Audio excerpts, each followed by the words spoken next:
Clint Walker and Jack Elam shared a special connection both on and off the screen. Having starred together in Western movies, they were more than just co-stars, they were close friends. But when Jack Elam died in 2003, fans were surprised to find Clint wasn't at his funeral, leaving many to wonder why. What could have kept Clint from saying goodbye to someone he cared about so much? First, let's talk about how Clint Walker comes into the picture and why his friendship with Jack Elam took such an unexpected turn later in life. Jack Elam was born in 1920 in a tiny mining town called Miami, Arizona. It's one of those places you've probably never heard of. About 85 miles from Phoenix. His dad Millard worked all sorts of jobs. He was a carpenter, a mill worker, and even an accountant. Life wasn't exactly easy for the Elam family. By the time Jack was just 4 years old, they'd already moved from Miami to a nearby place, Called Globe, Arizona. Tragedy hit the family not long after that. In 1924, when Jack was only 4, his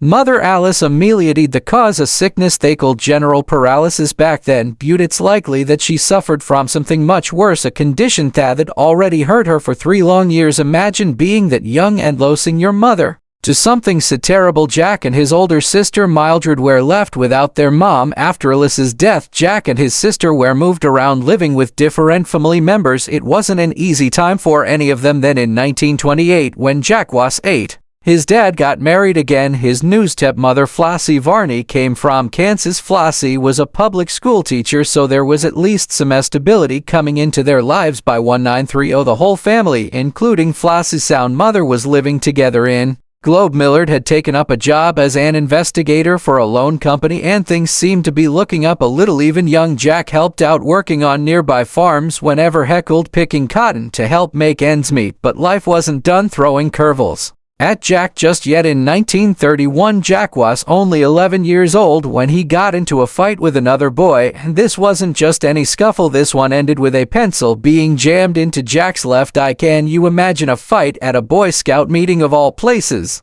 And it leaves him blind in one eye for the rest of his life. That kind of injury doesn't just heal up nicely. They tried to help, but damage was done. Eventually, they had to remove the lens of his left eye, making it permanently blind. Jack would later talk about how it started to drift. That's why you get that cocky Ed look he became famous for. But let's not get ahead of ourselves now. If you've ever watched Jack Elam in a movie or a TV show, you know that I became his trademark. It gave him a look that you couldn't forget. But in those early days, it was just a kid's bad luck. Jack himself would later joke about it. I lost my eye when I was 11 in a fight at, would you believe it, a Boy Scout meeting. It was a big initiation night, but I got into a fight with this other kid, and he put a pencil through my eye. No doctor was around right away, so his eye didn't get treated properly for a while. By the time they did something, it was too late. Jack said it took about 20 years for his eye to start drifting around. At one point when he was working on the movie Rawhide in 1951, Jack told Darryl Zanuck, the head of 20th Century Fox, that he could get the eye fixed, but Zanuck told him not to do it. It's part of your mystique, he said. And you know what? Zanuck was right. That Lizzie eye became part of what made Jack Elam such a memorable actor, but let's not pretend it didn't cause him some trouble too. Jack talked about how sometimes he was a little off-center when talking to people because of the eye, but by that time, it had just become a part of who he was. Let's pause on the whole cockeyed actor thing for a second and talk about Jack's life before he ever thought about being in movies. After all, he didn't start out dreaming of Hollywood. He had some pretty normal jobs first. He finished high school in Arizona, then moved out to California. There he got married and went to college studying business, but during that time he wasn't just focused on school. Jack worked all kinds of jobs. He was a salesman, an accountant for Standard Oil, a bookkeeper at Bank of America, and even managed the Hotel Bel Air in Los Angeles. That last one is a pretty fancy job for a guy like Jack. Then, like a lot of men from his generation, Jack served in the military during World War II. He was in the Navy for 2 years, which is impressive considering he was blind in one eye. After the war, Jack went back to working in business. He became a well-known independent auditor in Hollywood, doing financial work for companies like Samuel Goldwyn Productions and even Hopalong Cassidy Productions. He was basically the guy keeping track of the books for big-time film companies. But here's where life threw him another curveball. The long horse spent reading and checking all thoughts of financial records put way too much strain On his good eye, the only one heckled actually see out of, he told a reporter once that his good eye kept going shut, and no wonder. Can you imagine spending hours every day hunched over financial records with only one working eye? Eventually his doctor told him he had to quit that line of work immediately or else he'd go blind completely, so Jack found himself at a crossroads. He couldn't do the job he'd been doing for years, and with only one good eye he had limited options. That could have been the end of the story right there, but instead it was just the beginning. Jack took the risk and switched to something completely different. Acting, and man did that work out for him. He might have thought his lazy eye was a problem, but Hollywood saw it as gold. Jack Elam made his big screen debut in 1949 with a movie called Schulda. Said no, it wasn't exactly a blockbuster, more of an exploitation film kind of thing that was meant to shock people. The story followed a chorus girl whose life falls apart because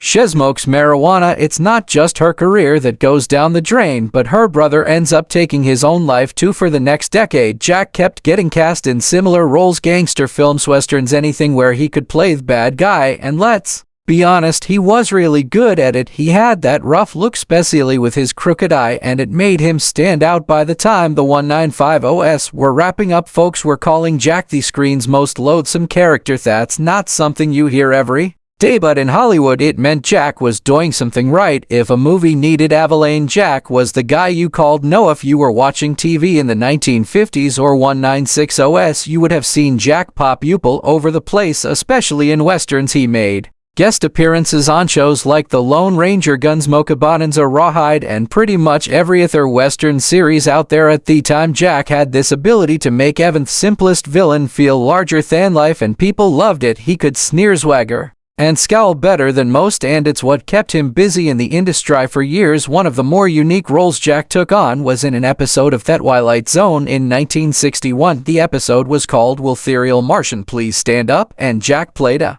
slightly unhinged bus passenger. It wasn't a western or a gangster flick, but it showed that Jack could do more than just bad guys in cowboy boots. Then there was Lawman, a western TV show where Jack got a chance to play a character named Paul Henry in an episode called Cloudy Hutter. This was a bit different for Jack because even though he still played a tough guy, the story showed a bit more depth. His character wasn't sure if he should believe a woman's story about how his brother died. Instead of immediately going for revenge, he hesitated, unsure about her involvement. This added a layer to his usual villain role and showed that he could handle more complex characters. In 1963, Jack got a rare opportunity to play good guy. He was cast as a reformation fighter in the series The Dakotas. The show didn't last long, only 19 episodes, but for Jack it was a chance to step out of his usual bad guy shoes. Later that year, he played a US Marshal in another western series called Temple Houston. This time he was George Taggart, a former gunfighter who had turned his life around. Even though he was used to playing villains, Jack showed he could be just as convincing on the other side. Of law in 1966, Jack Elam took on something completely different from his usual villain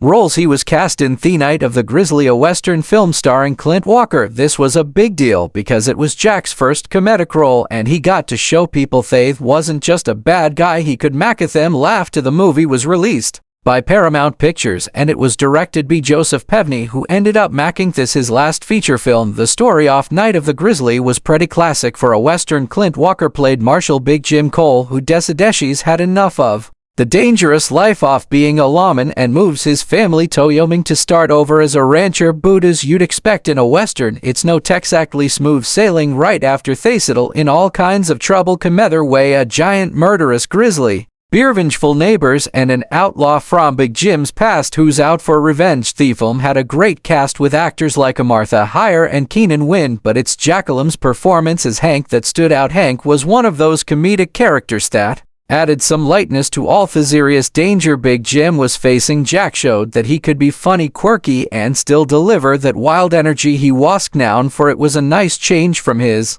usual bad guy roles, and it helped please him in a new light. Now Clint Walker, who played the lead, was one of those larger-than-life Hollywood stars known for his towering height and deep voice. Walker had already made a name for himself in shows like Cheyenne, so he was the perfect choice to play the hero in Night of the Grizzly. But despite the difference in their roles, Clint as the strong silent hero and Jack as the eccentric comic relief, the two actors developed a real bond on set. Jack and Clint hit it off. They were both tough guys with no-nonsense attitudes, but they also had a sense of humor about things. It wasn't the kind of Hollywood friendship you'd read about in the tabloids, but they shared mutual respect and worked well together. But their relationship was all just on-screen chemistry. It went deeper than that, and as we'll see, played a major role in the years to come, especially when Jack passed away and Clint made the surprising decision not to attend his funeral in 1967. Just after his role in The Night Oft, Grizzly Jack Elam was cast in another Western called The Way West. This time, he played Preacher Weatherby, a much lighter and funnier character than his usual villain roles. He shared the screen with Hollywood heavyweights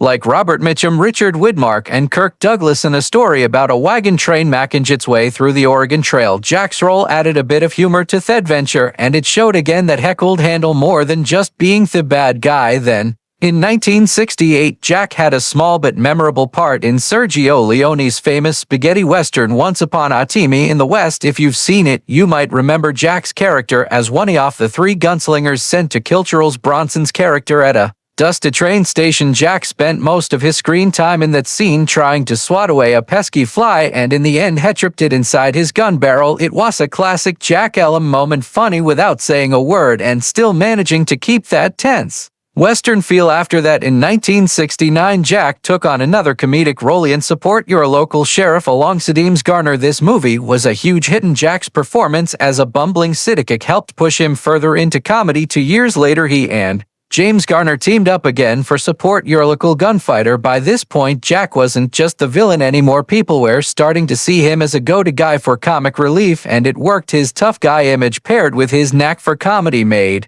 him a standout in both movies. The director of both films, Burt Kennedy, saw Jack's comedic potential early on and ended up casting him in 15 different projects. In the mid-1970s, he landed a part in The Texas Wheelers playing Zach Wheeler, a long-lost father who returns home to raise his kids after their mother dies. While the show didn't last long, it showed a softer, more paternal side of Jack that wasn't often seen on screen. By the late 1970s, Jack was continuing to land unique roles. He played Frankenstein's monster in Struck by Lightning, a sitcom that didn't last more than 3 episodes, but his comedic streak continued with roles like Dr. Nicholas Van Helsing, a crazed proctologist in The Cannonball Run and its sequel, Cannonball Run 2. In 1986, Jack starred in the film The Aurora Encounter, where he became friends with Mickey Hayes, a young boy with progeria. Their friendship was so strong that a documentary was made about it titled I Am Not a Freak. It showed a side of Jack that wasn't just about acting. He genuinely cared about the people he met along the way, and Mickey left a lasting impression on him. Jack's final years in show business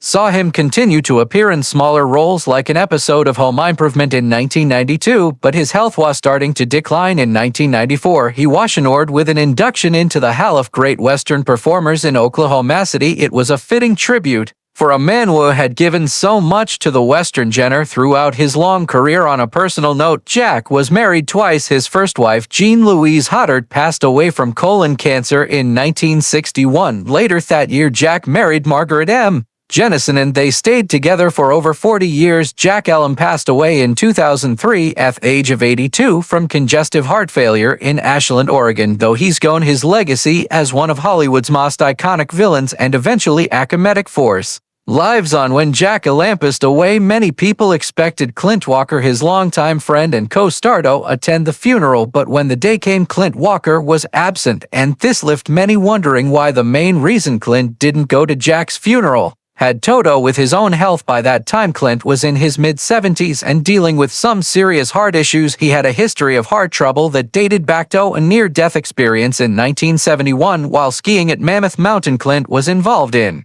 a freak accident where he was impaled by a ski pole, causing his heart to stop for a brief period. He was even pronounced dead before miraculously being revived, but that incident left Clint's heart vulnerable, and it was something he had to manage very carefully. From then on, Clint's doctors had advised him to avoid any situations that could cause significant emotional or physical stress. Funerals, especially for someone as close to him as Jack, would have been emotionally overwhelming. On top of the travel required to attend the funeral posed another risk. Clint was on a strict regimen to manage his heart condition, and the combination of grief, stress, and the strain of traveling could have pushed his heart past its limits. Heck knew that going to Jack's funeral might very well have put his life in danger. In a later interview, Clint expressed how difficult that decision was for him. He said missing Jack's funeral was one of the hardest choices he'd ever had to make. Jack wasn't just a co-star, he was a friend.